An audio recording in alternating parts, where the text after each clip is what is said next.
Welcome to Tales to Terrify, part of the District of Wonders network. Featuring Starship Sofa and far-fetched fables, everyone has a story in the District of Wonders. Come and find yours.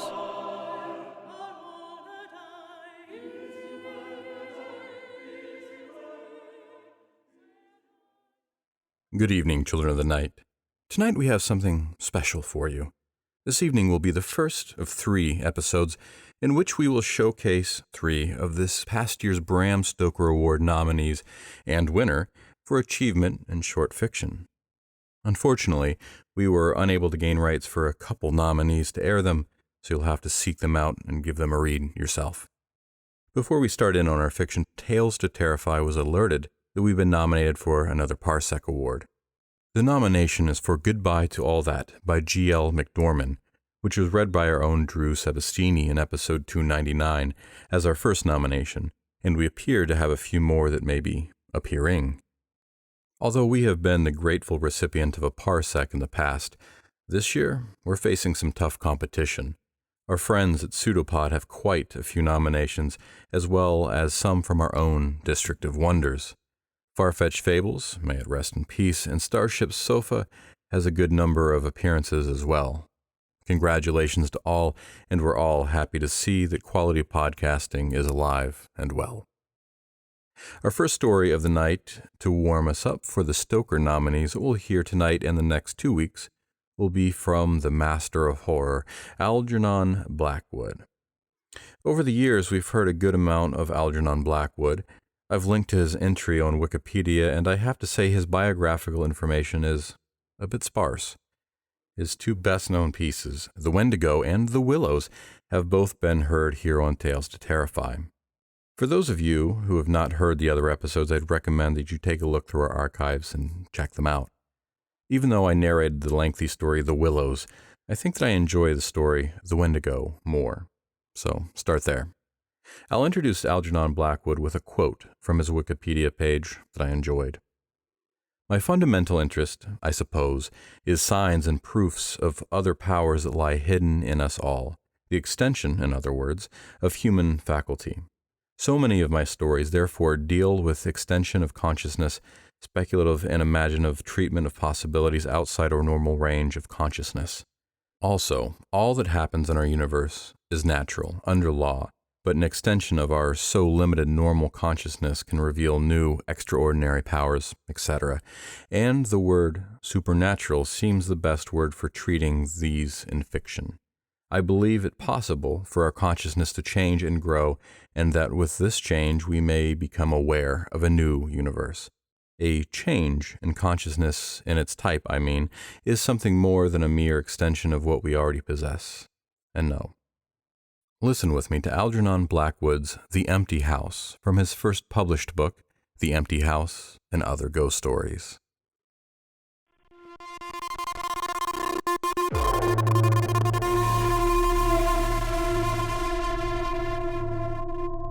Certain houses, like certain persons, manage somehow to proclaim at once their character for evil. In the case of the latter, no particular feature need betray them. They may boast an open countenance and an ingenious smile, and yet a little of their company leaves the unalterable conviction that there is something radically amiss with their being, that they are evil. Willy-nilly, they seem to communicate an atmosphere of secret and wicked thoughts, which make those in their immediate neighborhood shrink from them as from a thing diseased. And perhaps with houses the same principle is operative, and it is the aroma of evil deeds committed under a particular roof, long after the actual doers have passed away, that makes the gooseflesh come and the hair rise.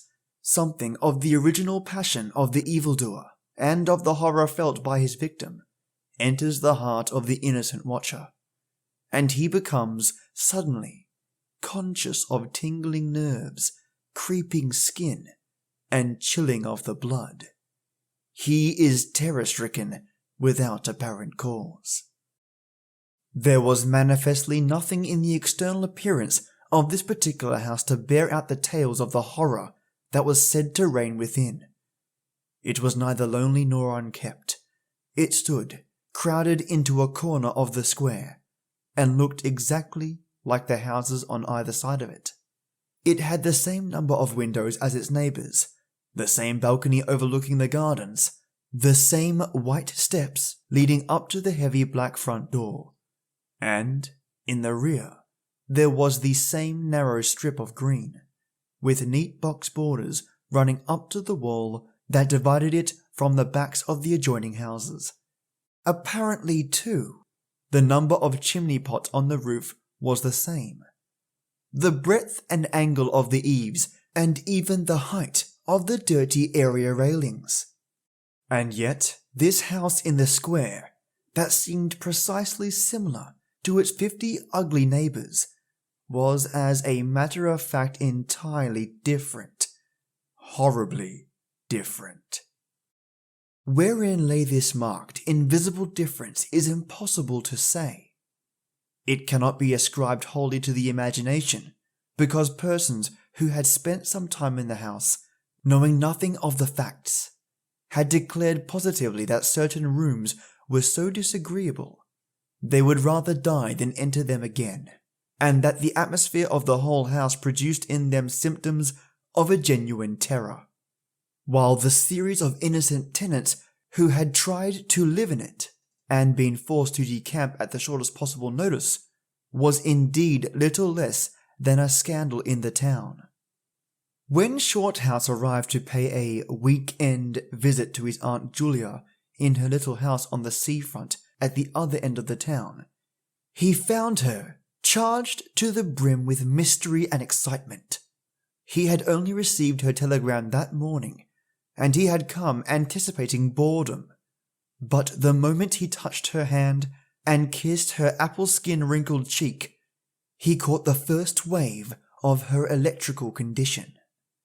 The impression deepened when he learned there were to be no other visitors, and that he had been telegraphed for with a very special object. Something was in the wind, and the something would doubtless bear fruit, for this elderly spinster aunt, with a mania for physical research, had brains as well as willpower, and by hook or by crook, she usually managed to accomplish her ends. The revelation was made soon after tea, when she sidled close up to him, as they paced slowly along the seafront in the dusk. "I've got the keys," she announced in a delighted yet half-awesome voice. "Got them till Monday." "The keys of the bathing machine, or?" he asked innocently, looking from the sea to the town. Nothing brought her so quickly to the point as feigning stupidity. "Neither," she whispered. "I've got the keys of the haunted house in the square, and I'm going there tonight." Shorthouse was conscious of the slightest possible tremor down his back. He dropped his teasing tone. Something in her voice and manner thrilled him. She was in earnest. "But you can't go alone," he began. "That's why I wired for you," she said with decision. He turned to look at her. The ugly-lined, enigmatical face was alive with excitement. There was the glow of genuine enthusiasm round it like a halo. The eyes shone. He caught another wave of her excitement, and a second tremor, more marked than the first, accompanied it. "Thanks, Aunt Julia," he said politely.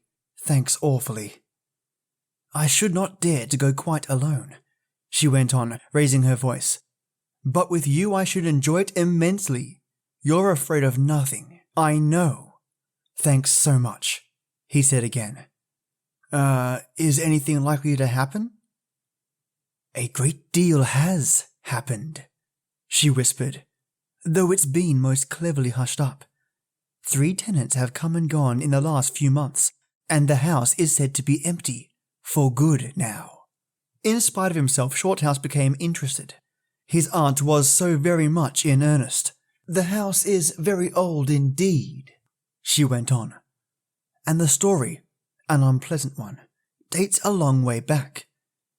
It has to do with a murder committed by a jealous stableman who had some affair with a servant in the house. One night he managed to secret himself in the cellar, and when everyone was asleep, he crept upstairs to the servants' quarters, chased the girl down to the next landing, and before anyone could come to the rescue, threw her body over the banisters into the hall below. And the stableman was caught, I believe, and hanged for murder. But it all happened a century ago, and I have not been able to get more details of the story. Shorthouse now felt his interest thoroughly aroused, but though he was not particularly nervous for himself, he hesitated a little on his aunt's account. "On one condition," he said at length. "Nothing will prevent my going," she said firmly. "But I may as well hear your condition." "That you guarantee your power of self-control if anything really horrible happens. I mean, that you are sure you won't get too frightened." "Jim," she said scornfully, "I'm not young, I know, but nor are my nerves. But with you I should be afraid of nothing in the world." This, of course, settled it, for Shorthouse had no pretensions to being other than a very ordinary young man, and an appeal to his vanity was irresistible. He agreed to go. Instinctively, by a sort of subconscious preparation, he kept himself and his forces well in hand the whole evening, compelling an accumulative reserve of control by that nameless inward process of gradually putting all the emotions away and turning the key upon them. A process difficult to describe, but wonderfully effective, as all men who have lived through severe trials of the inner man well understand.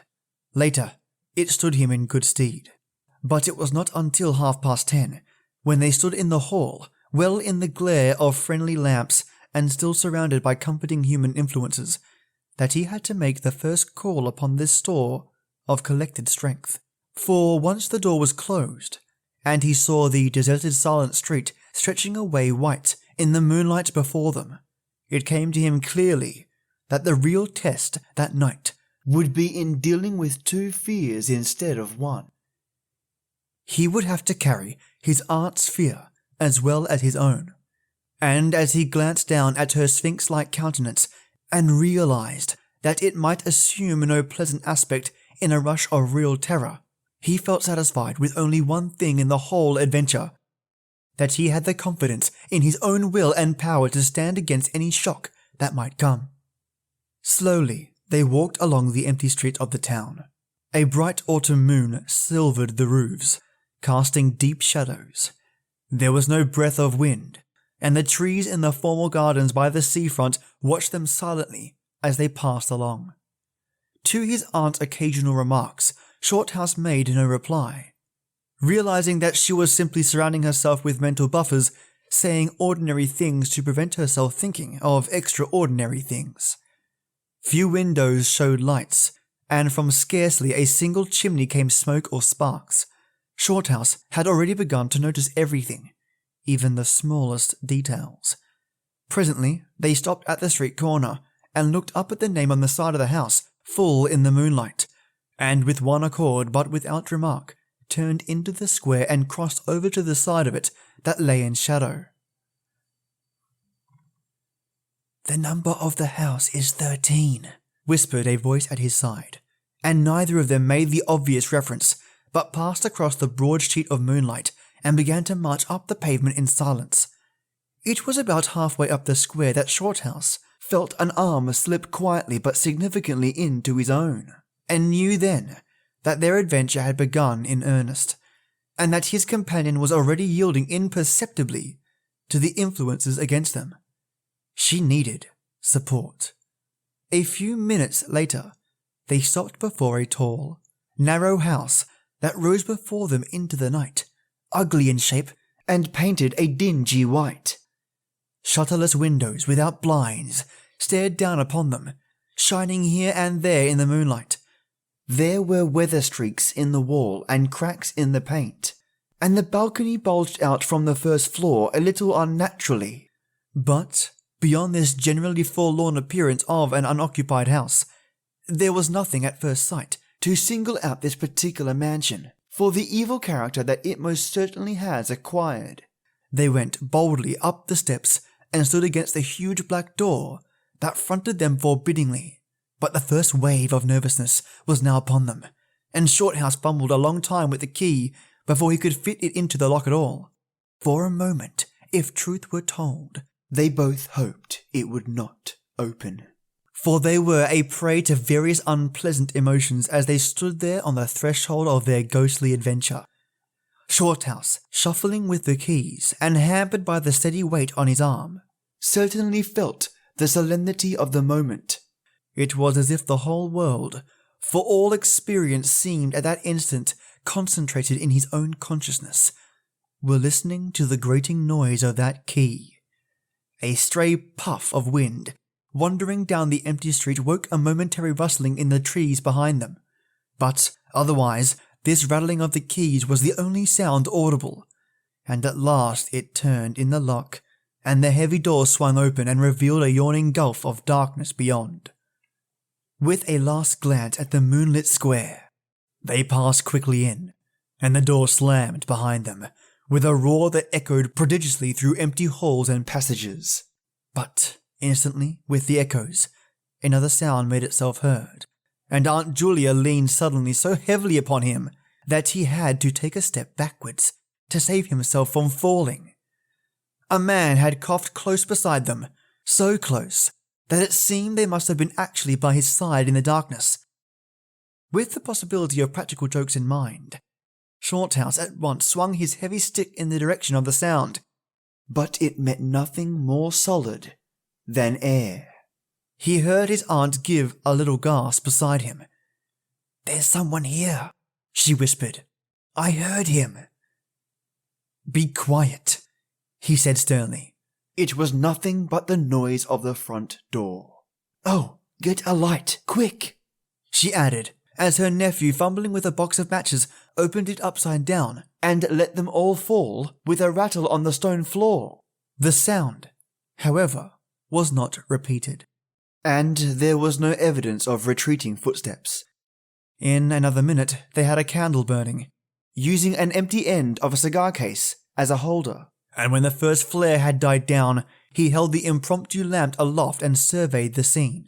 And it was dreary enough in all conscience, for there is nothing more desolate than all the abodes of men, than an unfurnished house dimly lit, silent, and forsaken, and yet tenanted by rumour with the memories of evil and violent histories. They were standing in a wide hallway. On their left was the open door of a spacious dining room, and in front the hall ran, ever narrowing, into a long dark passage that led apparently to the top of the kitchen stairs.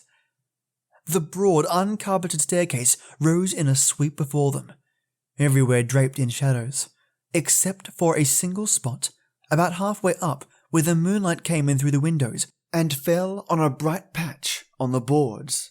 This shaft of light shed a faint radiance above and below it, lending to the object within its reach a misty outline that was infinitely more suggestive and ghostly than complete darkness.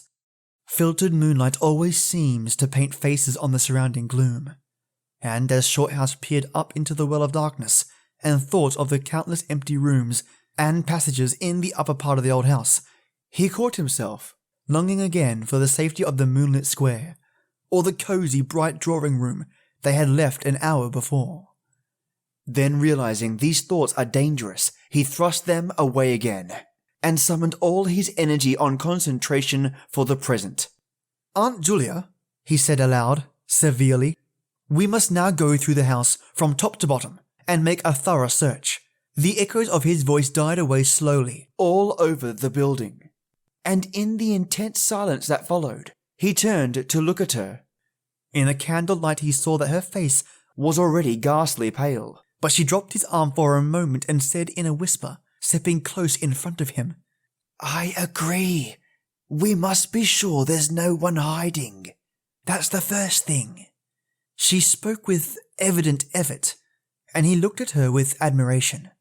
"You feel quite sure of yourself?" It's not too late. I think so, she whispered, her eyes shifting nervously towards the shadows behind. Quite sure. Only one thing. What's that? You must never leave me alone for an instant. As long as you understand that any sound or appearance must be investigated at once, for to hesitate is to admit fear. That is fatal. Agreed, she said, a little shakily after a moment's hesitation. I'll try. Arm in arm, Shorthouse holding the dripping candle and the stick, while his aunt carried the cloak over her shoulders, figures of utter comedy to all but themselves. They began a systematic search. Stealthily, walking on tiptoe, and shading the candle lest it betray their presence, through the shutterless windows, they went first into the big dining room. There was not a stick of furniture to be seen. Bare walls, ugly mantelpieces, and empty grates stared at them. Everything, they felt, resented their intrusion, watching them, as it were, with veiled eyes. Whispers followed them. Shadows flitted noiselessly.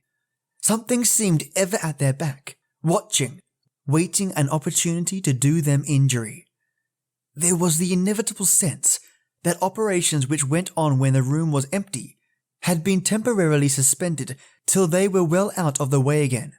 The whole dark interior of the old building seemed to become a malignant presence that rose up, warning them to desist and mind their own business. Every moment, the strain on their nerves increased. Out of the gloomy dining room they passed through large folding doors into a sort of library or smoking room, wrapped equally in silence, darkness, and dust. And from this they regained the hall near the top of the back stairs. Here, a pitch-black tunnel opened before them into the lower regions, and, it must be confessed, they hesitated. But only for a minute. With the worst of the night still to come, it was essential to turn from nothing. Aunt Julia stumbled at the top step of the dark descent, ill-lit by the flickering candle, and even Shorthouse felt at least half the decision go out of his legs. He said preemptively, and his voice ran on and got lost in the dark empty spaces below. I'm coming, she faltered, catching his arm with unnecessary violence. They went a little unsteadily down the stone steps, a cold, damp air meeting them in the face, close and malodorous. The kitchen into which the stairs led along a narrow passage was large, with a lofty ceiling. Several doors opened out of it, some into cupboards with empty jars still standing on the shelves, and others into horrible little ghostly back offices, each colder and less inviting than the last. Black beetles scurried over the floor, and once, when they knocked against a deal table standing in a corner, something about the size of a cat jumped down with a rush and fled, scampering across the stone floor into the darkness. Everywhere there was a sense of recent occupation, an impression of sadness and gloom. Leaving the main kitchen, they next went towards the scullery. The door was standing ajar, and as they pushed it open to its full extent, Aunt Julia uttered a piercing scream, which she instantly tried to stifle by placing her hand over her mouth. For a second, Shorthouse stood stock still, catching his breath. He felt as if his spine had suddenly become hollow, and someone had filled it with particles of ice. Facing them, directly in their way between the doorposts, stood the figure of a woman. She had dishevelled hair and wildly staring eyes, and her face was as white as death. She stood there, motionless, for the space of a single second.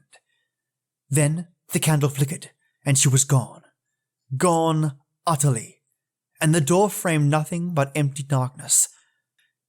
It's only the beastly jumping candlelight, he said quickly, in a voice that sounded like someone else's, and was only half under control. Come on, Aunt, there's nothing there. He dragged her forward. With a clattering of feet and a great appearance of boldness they went on, but over his body the skin moved, as if crawling ants covered it, and he knew, by the weight on his arm, that he was supplying the force of locomotion for two. The scullery was cold, bare and empty, more like a large prison cell than anything else. They went round it, tried the door into the yard and the windows, but found them all fastened securely. His aunt moved beside him like a person in a dream. Her eyes were tightly shut, and she seemed merely to follow the pressure of his arm. Her courage filled him with amazement. At the same time he noticed that a certain odd change had come over her face, a change which somehow evaded his power of analysis. "There's nothing here, Auntie," he repeated aloud quickly.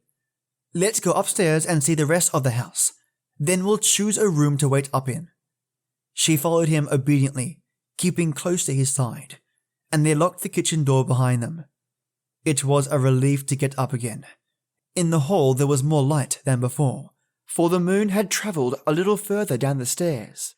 Cautiously they began to go up into the dark vault of the upper house, the boards creaking under their weight. On the first floor they found the large double drawing rooms, a search of which revealed nothing. Here also was no sign of furniture or recent occupancy, nothing but dust and neglect and shadows. They opened the big folding doors between front and back drawing rooms, and then came out again to the landing and went on upstairs. They had not gone up more than a dozen steps when they both simultaneously stopped to listen, looking into each other's eyes with a new apprehension across the flickering candle flame. From the rooms they had hardly left 10 seconds before came the sound of doors quietly closing. It was beyond all question. They heard the booming noise that accompanies the shutting of heavy doors, followed by the sharp catching of the latch. "We must go back and see," said Shorthouse briefly, in a low tone, and turning to go downstairs again. Somehow she managed to drag after him, her feet catching in her dress, her face livid. When they entered the front drawing room, it was plain that the folding doors had been closed half a minute before. Without hesitation, Shorthouse opened them. He almost expected to see someone facing him in the back room, but only darkness and cold air met him. They went through both rooms, finding nothing unusual. They tried in every way to make the doors close on themselves, but there was not wind enough even to set the candle flame flickering. The doors would not move without strong pressure. All was silent as the grave. Undeniably the rooms were utterly empty, and the house utterly still. "It's beginning," whispered a voice at his elbow, which he hardly recognized as his aunt's. He nodded acquiescence, taking out his watch to note the time. It was 15 minutes before midnight. He made the entry of exactly what had occurred in his notebook, setting the candle in its case upon the floor in order to do so. It took a moment or two to balance it safely against the wall. Aunt Julia always declared that at this moment she was not actually watching him, but had turned her head towards the inner room, where she fancied she heard something moving.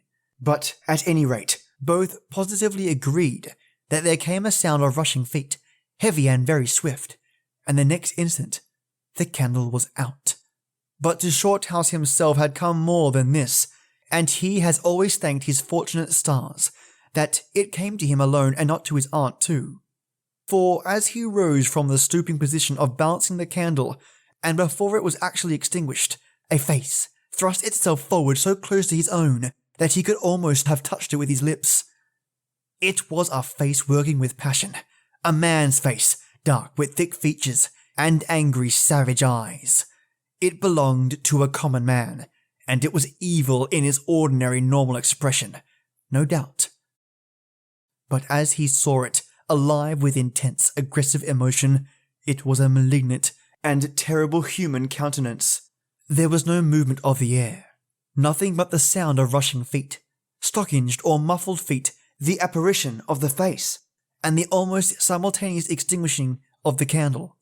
In spite of himself, Shorthouse uttered a little cry, nearly losing his balance as his aunt clung to him with her whole weight in one moment of real uncontrollable terror. She made no sound, but simply seized him bodily. Fortunately, however, she had seen nothing, but had only heard the rushing feet for her control returned almost at once, and he was able to disentangle himself and strike a match. The shadows ran away on all sides before the glare, and his aunt stooped down and groped for the cigar case with the precious candle. Then they discovered that the candle had not been blown out at all. It had been crushed out. The wick was pressed down into the wax, which was flattened, as if by some smooth, heavy instrument. How his companion so quickly overcame her terror, Shorthouse never properly understood. But his admiration for her self-control increased tenfold, and at that same time served to feed his own dying flame, for which he was undeniably grateful. Equally inexplicable to him was the evidence of physical force they had just witnessed. He at once suppressed the memories of stories he had heard of physical mediums and their dangerous phenomena. For if these were true, and either his aunt or himself was unwittingly a physical medium, it meant that they were simply aiding to focus the forces of a haunted house already charged to the brim. It was like walking with unprotected lamps amongst uncovered stores of gunpowder. So, with as little reflection as possible, he simply relit the candle and went up the next floor. The arm in his trembled, it is true, and his own tread was often uncertain. But they went on with thoroughness, and after a search revealing nothing, they climbed the last flight of stairs to the top floor of all. Here, they found a perfect nest of small servants' rooms with broken pieces of furniture, dirty cane-bottomed chairs, chests of drawers, cracked mirrors, and decrepit bedsteads. The room had low sloping ceilings, already hung here and there with cobwebs, small windows, and badly plastered walls, a depressing and dismal region which they were glad to leave behind. It was on the stroke of midnight when they entered a small room on the third floor, close to the top of the stairs, and arranged to make themselves comfortable for the remainder of their adventure. It was absolutely bare. It was said to be the room then used as a clothes closet, into which the infuriated groom had chased his victim and finally caught her. Outside, across the narrow landing, began the stairs leading up to the floor above, and the servants' quarters where they had just searched. In spite of the chillness of the night, there was something in the air of this room that cried for an open window. But there was more than this. Shorthouse could only describe it by saying that he felt less master of himself here than in any other part of the house. There was something that acted directly on the nerves, tiring the resolution and feebling the will. He was conscious of this result before he'd been in the room 5 minutes, and it was in the short time they stayed there that he suffered the wholesale depletion of his vital forces, which was, for himself, the chief horror of the whole experience. They put the candle on the floor of the cupboard, leaving the door a few inches ajar, so there was no glare to confuse the eyes and no shadow to shift about on walls and ceilings. Then they spread the cloak on the floor and sat down to wait, with their backs against the wall. Shorthouse was within 2 feet of the door onto the landing. His position commanded a good view of the main staircase leading down into the darkness, and also of the beginning of the servant stairs going to the floor above. The heavy stick lay beside him within easy reach. The moon was now high above the house. Through the open window they could see the comforting stars like friendly eyes watching in the sky.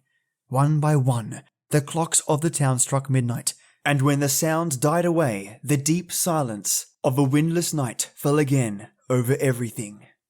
Far away and lugubrious, filled the air with hollow murmurs. Inside the house, the silence became awful. Awful, he thought, because any minute now it might be broken by sounds of portending terror. The strain of waiting told more and more severely on the nerves. They talked in whispers when they talked at all, for their voices aloud sounded queer and unnatural. A chillness not altogether due to the night air invaded the room and made them cold. The influences against them, whatever these may be, were slowly robbing them of self-confidence and the power of decisive action. Their forces were on the wane, and the possibility of real fear took on a new and terrible meaning. He began to tremble for the elderly woman by his side, whose pluck could hardly save her beyond a certain extent. He heard the blood singing in his veins. It sometimes seemed so loud that he fancied it prevented his hearing properly.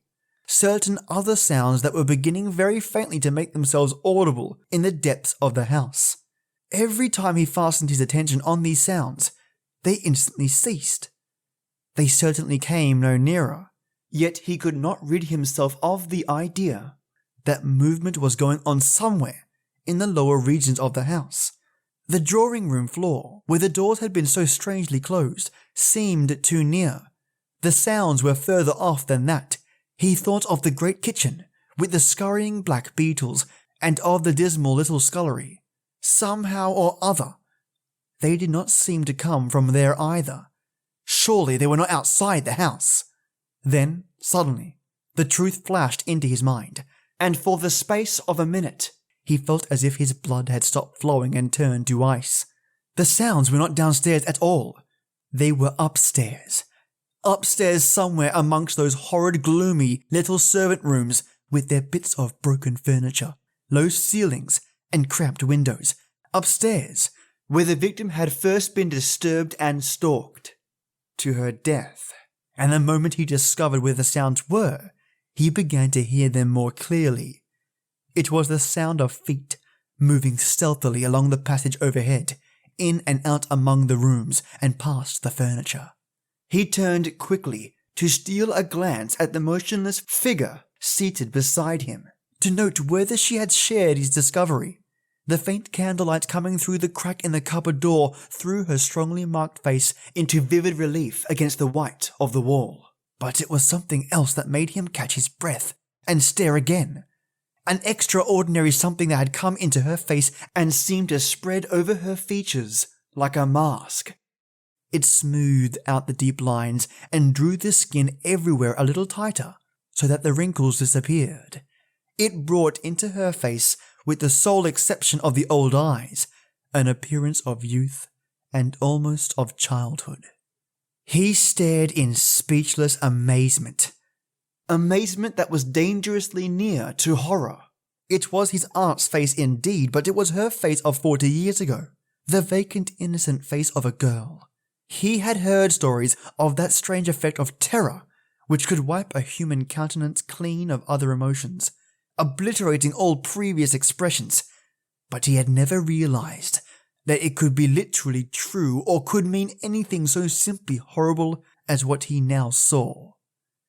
For the dreadful signature of overmastering fear was written plainly in the utter vacancy of the girlish face beside him, and when, feeling his intense gaze, she turned to look at him, he instinctively closed his eyes tightly to shut out the sight.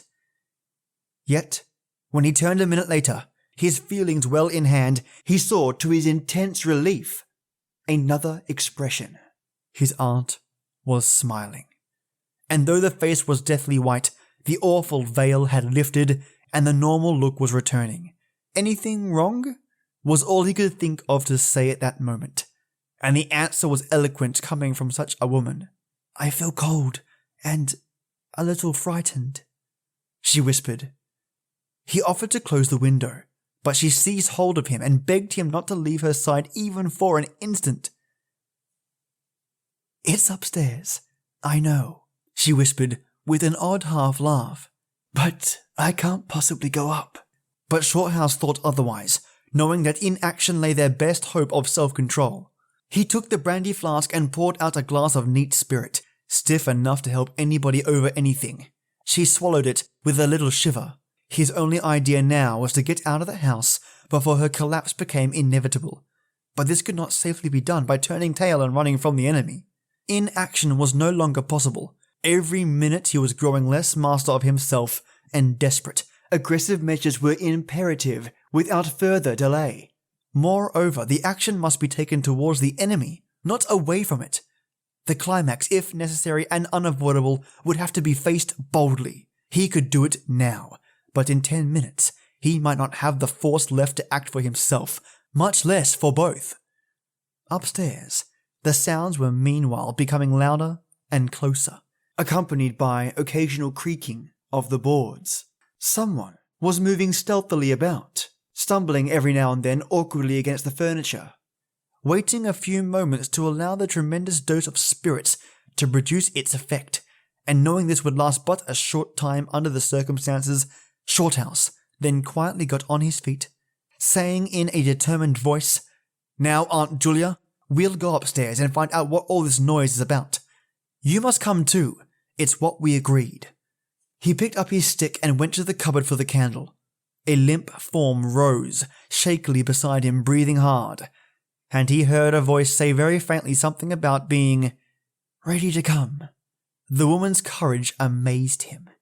It was so much greater than his own, and, as they advanced, holding aloft the dripping candle, some subtle force exhaled from this trembling, white old-faced woman at his side that was the true source of his inspiration.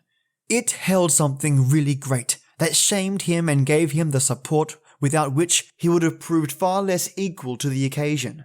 They crossed the dark landing, avoiding with their eyes the deep black space over the banisters. Then they began to mount the narrow staircase to meet the sound which, minute by minute, grew louder and nearer. About halfway up the stairs, Aunt Julia stumbled, and Shorthouse turned to catch her by the arm, and just at that moment, there came a terrific crash in the servants' corridor overhead. It was instantly followed by a shrill, agonized scream that was a cry of terror and a cry for help melted into one.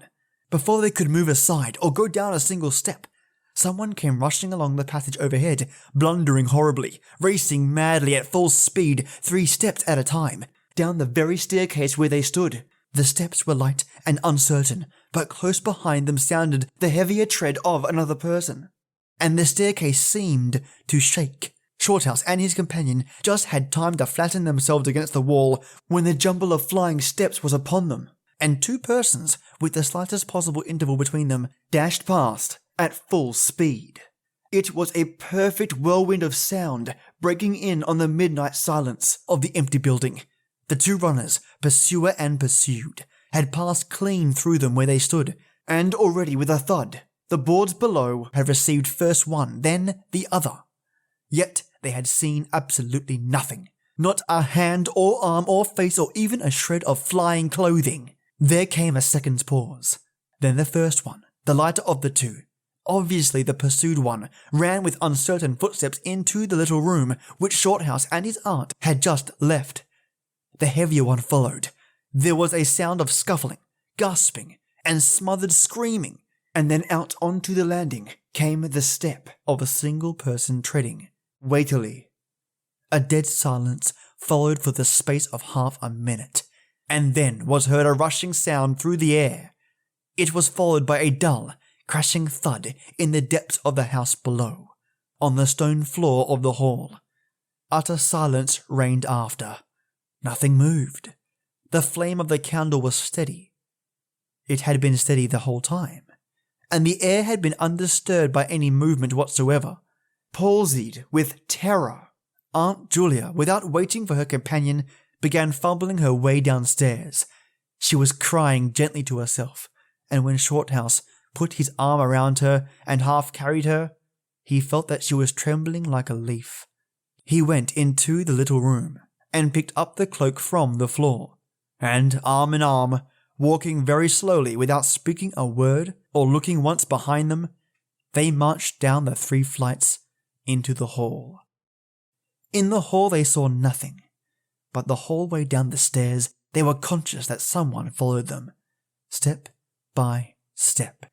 When they went faster, it was left behind, and when they went more slowly, it caught them up. But never once did they look behind to see, and at each turning of the staircase, they lowered their eyes for fear of the following horror they might see upon the stairs above. With trembling hands, Shorthouse opened the front door, and they walked out into the moonlight and drew a deep breath of the cool night air blowing in from the sea.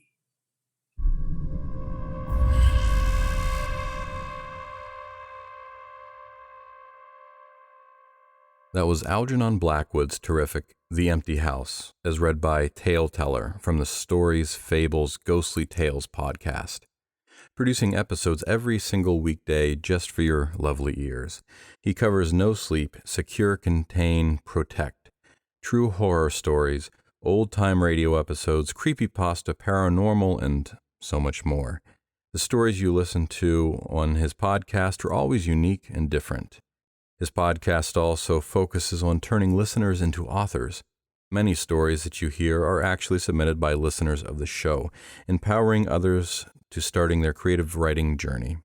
Feel free to drop him an email at storiesfablesghostlytales@gmail.com with your own stories and suggestions, and you can find the show on any podcast catcher or Google by searching Stories, Fables, Ghostly Tales podcast. Thank you, Mr. Tale Teller. Our second story of the night was nominated for the 2017 Bram Stoker Award for Superior Achievement in Short Fiction.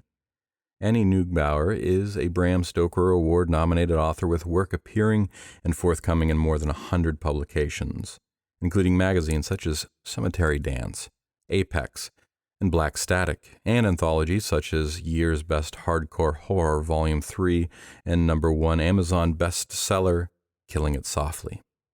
She's a columnist for Writer Unboxed and Lit Reactor. You can visit her at www.annieneugebaur.com. Link will, of course, be in the show notes. The story we will now hear is Annie Neugebaur's So Sings the Siren, nominated for Superior Achievement in Short Fiction, originally appearing in Apex Magazine issue 101 and Year's Best Hardcore Horror, Volume 3.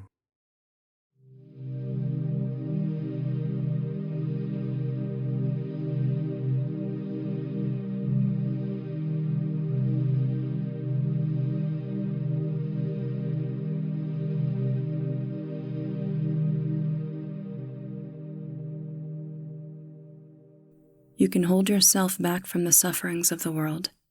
That is something you are free to do, and it accords with your nature. But perhaps this very holding back is the one suffering you could avoid. Franz Kafka. When the woman moved forward to order, the girl stepped within her shadow. "A vodka Sprite, please, and a bag of peanut M&Ms. The girl tugged on her mother's brushed satin dress. "Mom, I'm thirsty too." The woman glanced over her shoulder. "There's a water fountain by the bathroom, sweetie. I'm not paying $6 for a bottle of water." The girl returned her hand to her own dress of royal blue velvet, a fabric both heavy and soft. She liked to rub a fold of it between her fingers, feeling the nubby pile slip back and forth under her thumb. The dress's straps kept slipping from her shoulders beneath her sweater. Her mother bought it one size too big so she could wear it again next year. The girl didn't mind. It was the most beautiful dress she'd ever had. The woman sat on an upholstered bench in the hallway, sipping her drink, but the girl couldn't sit still. She twirled to make her skirt flare, dancing back and forth across the hall as she crunched her candy. "Hurry up, sweetie. We can't take those in with us." The girl poured more M&Ms into her mouth, then spoke around them. "Mom?" Will the siren have wings?" "Yes, she should. I think they always have wings." "What color will they be?" "Whatever color her skin is, probably." The girl twirled. "Will she have bird feet? And a beak?" The woman smiled. "No, that's a myth. Stay here for a minute. Finish your candy." The woman walked down the hall and around the corner to throw away her empty plastic glass. The girl rubbed her skirt between her fingers, tipped back the bag, and spun and spun and spun. She bumped into a man. "Sorry," she muttered, glancing up at him. He was tall and crooked. "That's all right," he said. "So much energy. Best to get it out now. You'll be sitting still for a long time." The girl glanced down the hall to where her mother had gone. then eyed the man warily. "How long?" "That depends on the musician. The best ones can draw it out for hours." "Hours?" He wiggled his eyebrows. "Hours. Is this the first time you've come to hear a siren sing?" She nodded, crushing velvet between her fingers. "Is that your mom you're with?" Another nod. "Did you get seats on the floor or up in the mezzanine?" he asked. She glanced to the corner. "We have a box." "Oh, I see. Does it face the stage or the audience?" Velvet specks stuck to the dew on her fingertips. "The audience." "Ah." The man straightened himself. "That's a shame. You won't be able to see the siren's face that way." "What does it look like?" The man wobbled his jaw. "Her face is contorted in beautiful agony. Her pain is what draws the beauty of her voice in contrast. The better the musician, the more beautiful her song." The mother hurried toward them. The girl asked the man, "What does he do to her?" "Surely your mother told you that he tortures her." "Yes, but how?" "If you face the stage, you would see for yourself. You would see the tools and methods he uses to play his instrument. He is a master, this man, a true artist." Her mother took the girl by the hand and pulled her several steps away. "I have no desire to see his vulgar artistry, nor for my daughter's mind to be filled with such things." The man raised his eyebrows. "The siren is willing. You don't respect the musician's work?" The lights dimmed off and on. Crowds of murmuring people moved toward the auditorium. "I respect the song itself and the siren for sacrificing herself to give it. I respect the musician for drawing it from her, as is her wish." She raised her chin. "But I do not respect those who would watch the musician do his work rather than listen to the song. The musician is always a sick man, a madman." The man said, "Yes, he must have an exquisite sort of madness to do what he does without breaking. Playing the song of a siren is not for the weak of will, nor the weak of heart." The woman dipped her head in strained acknowledgement and turned to leave. The man added, "What with the prying up of fingernails, the spindling of intestines, the flaying of skin, God forbid we see where the beauty is coming from." The woman gasped, dragging the girl by the arm into the crowd. When the girl looked back, the man was shaking his head softly to himself. Then the cool, muted cave of the performance hall enveloped them. The brightest part of the room was the dim spotlight on the stage, where a beautiful but ordinary-looking woman sat on an empty stool in front of closed curtains. "Where are her wings?" the girl whispered. Everyone whispered here. When her mother didn't answer, the girl tugged on her dress. "Where are the siren's wings?" "Oh, they're down right now, sweetie. Closed like a bird, not out like a butterfly. They won't show until the musician spreads her arms." "Mom, can I watch the stage when they start? Just for a little bit?" Her mother didn't stop her path toward their box. "Not until you're older." The lights flickered on and off several times, and the entire room sunk into silence at once, seated but fidgeting. From her seat, the girl watched them in the darkness. An announcer introduced the musician, then the siren, who said in a soft voice that she was honored to be here sharing her art, that she could imagine no better cause for a life. Clinks and shifting from the stage punctuated long moments of silence. Finally, the audience members grew still. The air grew thick, and a collective gasp charged the room. The siren began to sing. It was unlike any music the girl had ever heard. There were no instruments, no lyrics, not even a melody to carry the voice along, but the girl knew at once that, somehow, it was still a song. She rubbed the nap of her skirt, leaning forward. The audience members' faces grew taut and full of emotions the girl couldn't name. The siren's voice grew and grew, filling the space with perfect clarity, slipping between notes in a way wholly unpredictable, yet perfect. Some women fainted. A few couples got up and left. One man vomited into a bag even as he wept. Eventually, the girl closed her eyes and listened, crushing velvet between her fingers, and let the song fill her up with something she would someday learn was worth suffering for. So felt the girl that night. So sang the siren.